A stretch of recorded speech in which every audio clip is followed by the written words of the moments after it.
Good day everyone, my name is Karen Centenia and for today, I will be discussing the Chapter 1 Electronic Devices 9th edition by Floyd.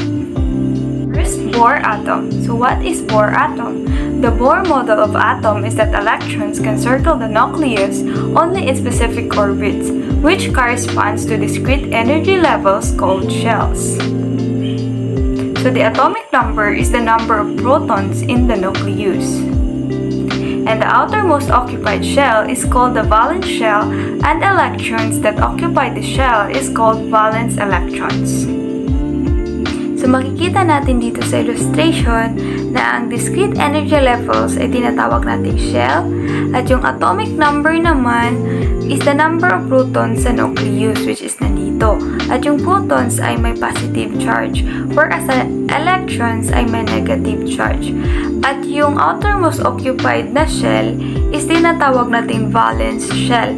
At yung electrons naman na nag-o-occupy sa valence shell is tinatawag nating valence electrons.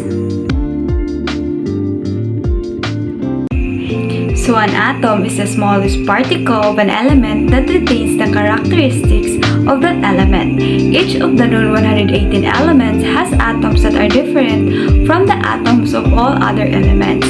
This gives each element a unique atomic structure.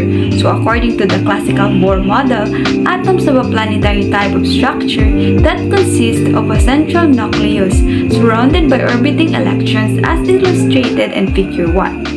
So the nucleus consists of positively charged particles called the protons and uncharged particles called neutrons. The basic particles of negative charge are called electrons. So each type of atom has a certain number of electrons and protons that distinguishes it from the atoms of all other elements. So for example, the simplest atom is that of hydrogen, which has 1 proton and 1 electrons as shown in figure 1 to 2a. As another example, the helium atom shown in figure 1 to 2b has 2 protons and 2 neutrons in the nucleus and 2 electrons orbiting the nucleus. All elements are arranged in the periodic table of the elements in order according to their atomic number. So the atomic number equals the number of protons in the nucleus, which is the same as the number of electrons in an electrically balanced or neutral atom. For example, ang hydrogen has the number of 1 and the helium has an atomic number of 2. In their normal or neutral state, all atoms of given element have the same number of electrons as protons. So the positive charges cancel the negative charges, and the atom has a net charge of 0. So next is conductors. It is the materials that can be classified by their ability to conduct electricity. This ability is related to valence electrons. So copper is an example of an excellent conductor. It has only 1 electron in its valence band, which can easily escape to the conduction band, leaving behind a positive ion. Like metals, copper has many free electrons, which are loosely held by the attraction of positive metal ions. Insulators. Insulators have tightly bound electrons with few electrons available for conduction. Non-metals such as glass, air, paper, and rubber are excellent insulators and widely used in electronics. Even these materials can break down and conduct electricity if the voltage is high enough. Semiconductors are between conductors and insulators in their ability to conduct electricity. So silicon is an example of a single element semiconductor. It has 4 electrons in its valence band. So unlike metals, silicon forms strong covalent bonds with its neighbors. Intrinsic silicon is a poor conductor because most of the electrons are bound in the crystal and take part in forming the bonds between atoms. In intrinsic silicon, a few electrons can jump to the energy gap between the valence and conduction band. Having moved into the conduction band, a hole or vacancy is left in the crystal structure. So makikita natin dito sa illustration na meron tayong conduction band, valence band, energy gap at heat energy. Makikita din natin dito na ang few electrons can jump into the energy gap between the valence band and the conduction band. So, if na-move na yung electrons into the conduction band, ay mag-iiwan siya ng hole or vacancy is left in the crystal structure. Within the crystalline structure, there are two types of charge movement. So first is the conduction band electrons are free to move under the influence of an electric field. And the second one is the bound electrons move between atoms, effectively moving holes from one another as illustrated. Holes act like positive charges with their own mobility. Certain impurities will change the conductivity of silicon. An impurity such as antimony has an electron that is not part of the bonding electrons, so it's free. This creates an in material. So where on the periodic table would you expect to find another element that could be used as an impurity to create N material? So, elements above or below the antimony will have the same valence electron structure. One impurity such as boron leaves a vacancy in the valence band creating a p material. Both p and n materials have energy levels that are different than intrinsic silicon. So makikita natin siya dito, itong hole na to from B atom. Conductors and insulators. So conductors are materials that can transmit or can carry electricity. Clearly stated that most of the metals are good conductors of electricity. So example to this are copper, brass, steel, gold, silver, and aluminum are good conductors of electricity. So as we can see sa simple presentation, na ang conductors ay mga bagay na pwedeng pagdaluyan ng kuryente.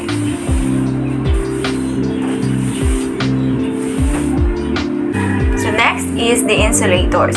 Insulators are materials by which electricity doesn't flow freely. So example to this are wood, plastic, rubber, glass, and porcelain. So makikita natin dito sa simple presentation na ang electricity ay mababa ang tsansang dumaloy sa insulators.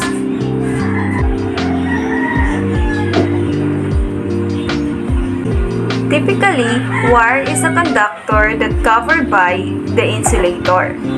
So, the red arrow is pointing out the copper, which is tinatawag nating tanso, is the conductor of the wire. At ang blue arrow naman, pointing out the insulator, ay nagsisilbing cover sa ating wire.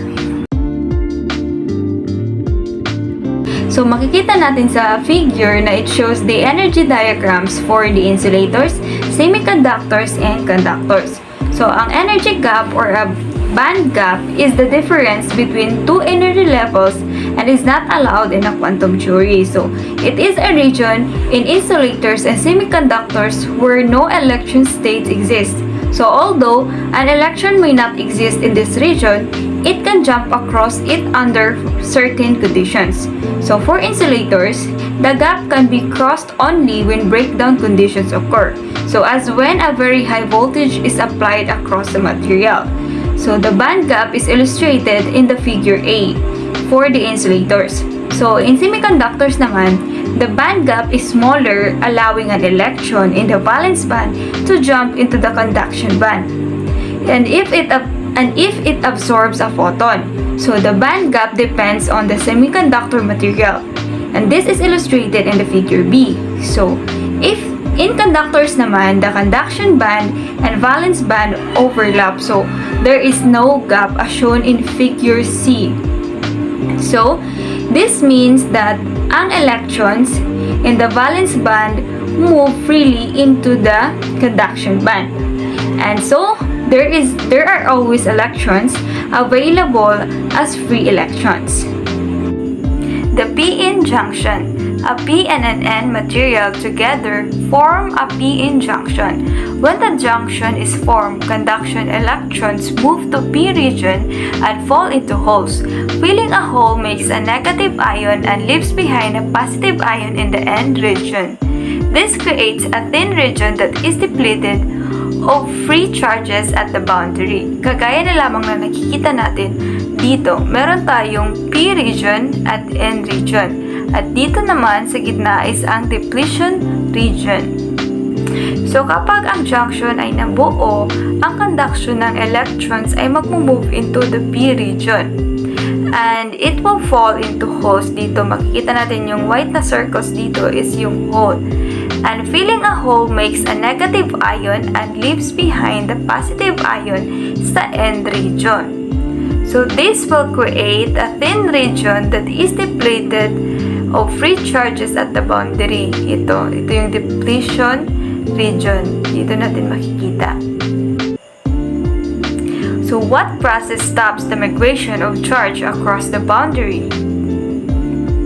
So it is the potential is built up called the barrier potential that prevents the further charge migration. The energy diagram for the N region shows a lower potential than the P region. So why do you think that the energy level in the N region is lower than the P region?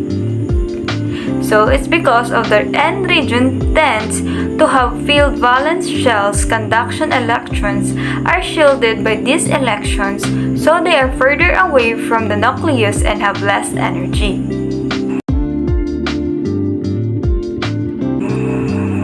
What is p-in junction diode? A p-in junction diode is two-terminal or two-electrode semiconductor device which allows the electric current in only one direction while blocks the electric current in opposite or reverse direction. So in forward biased, it allows the electric current flow, and in reverse bias, it blocks the electric current flow. Ang p-in junction semiconductor diode or tinatawag din na p-in junction semiconductor device. So, in the N-type semiconductors, free electrons are the majority charge carriers, whereas sa P-type semiconductors naman, holes are the majority charge carriers. So, when the N-type semiconductors is joined with the P-type semiconductor, a p-in junction is formed. So the p-in junction is formed when a p-type and n-type semiconductors are joined is called as p-in junction diode. The p-in junction is made from the semiconductor materials such as silicon, germanium, and gallium arsenide. For designing the diodes, silicon is more preferred over the germanium. P-in junction diodes made from silicon semiconductor works at higher temperature, when compared to p-in junction diodes made from germanium semiconductors, it works at lower temperature. So the arrow here of a diode indicates the conventional direction of electric current and the diode is forward biased. So from the positive terminal to the negative terminal. The holes which move from the positive terminal anode to the negative terminal cathode is the conventional direction of current. So the free electrons moving from the negative terminal cathode to positive terminal anode actually carry the electric current. So, due to the convention, we assume that the current direction is from the positive terminal to the negative terminal. Diodes. A diode is a semiconductor device with a single p-in junction and metal connections to leads. It has the ability to pass current in only one direction. Forward bias. Forward bias is the condition which allows current in the diode. The bias voltage must be greater than the barrier potential. Reverse bias is the condition in which current is blocked. What is diode? A diode comes in different sizes, typically have a black cylindrical body and has a stripe at one end. A diode has an anode and cathode. A diode allows current to flow in only one direction in a circuit. So in electron flow, it is from the negative to the positive. However, in the convention flow, this is where the electrons flow from the positive to negative. So if we connect the diode into simple LED circuit like this one, we see that LED will only turn on when the diode is installed the correct way. And that's because it allows the current to flow in only one direction. So depending which way the diode is installed, this will act as either conductor or insulator. So in order for the diode to access the conductor, the striped end is connected to the negative and the black end is connected to the positive. So this allows the current to flow. We call this one the forward bias. So if we flip naman the diode, we'll access the insulator where the current can flow. So we call this one the reverse bias. So there are three approximations of diode. These are the ideal, practical, complete. In addition, the complete model includes the effect of a large reverse resistance that accounts for a tiny current when reverse bias. Depending on the application, a diode can be modeled in one of three approximations. So, the first approximation is an ideal diode. The first approximation of ideal diode is simply a switch. So, if the diode is in forward bias, the switch is closed and the diode will have as a conductor with 0 ohms of resistance. So, if ang diode naman is in reverse bias, the switch is open and the diode will behave as an open with infinite resistance. So, in the second approximation, it requires the 0.7 volts of forward bias to overcome the barrier potential. So, when reverse bias, no current will flow, and when forward bias, 0.7 volts appear across the diode and the current flow. So, para naman sa third approximation, it includes both the 0.7 volts barrier potential and the internal resistance of the diode called the bulk resistance. So remember, depending upon your application, the proper approximation should be used. So for the first approximation, it is used primarily in troubleshooting. Is the diode conducting or not? In the second approximation naman, it is used when a more accurate determination of load current and voltage is required. And lastly, sa third approximation, it is used during the original design of the diode circuits. Example, use the practical model to determine the current in the circuit. So sa given na problem, meron tayong given na 3.3 kilo ohms at bias voltage na 12 volts. So, we will use the equation VR is equal to V bias minus 0.7V. May given na 0.7 na voltage dahil we use practical model to determine the current in the circuit. So, in finding the reverse voltage, we subtract the bias voltage into the 0.7 voltage. So, this gives us the value of 11.3 voltage. So, we will be using the value of V is equal to 11.3 volts to find the value of the current in the circuits. So the current formula is given as the I is equal to V over R, or current is equal to voltage over resistance. So let's just substitute the value for the voltage and the resistance, which is 11.3V divided by 3.3 kilo ohms is equal to 3.4 milliampere. So, in addition, the SI unit of the current is in ampere. So, as mentioned, a diode is made from a small piece of semiconductor material, usually silicon, in which half is doped as P region and half is doped as an N region, which a p-n junction and depletion region in between. So, the P region is called the anode and is connected to a conductive terminal. So, ang N region naman is tinatawag na cathode and is connected to a second conductive terminal. So, in typical diode packages, several common physical configurations of through-hole mounted diodes are illustrated below. So, the anode A and the cathode K are indicated on a diode in several ways depending on the type of the package. So the cathode is usually marked by a band, a tab, or some other feature. So on those packages, where one lead is connected to the case is the cathode. These are the selected K terms on the chapter 1.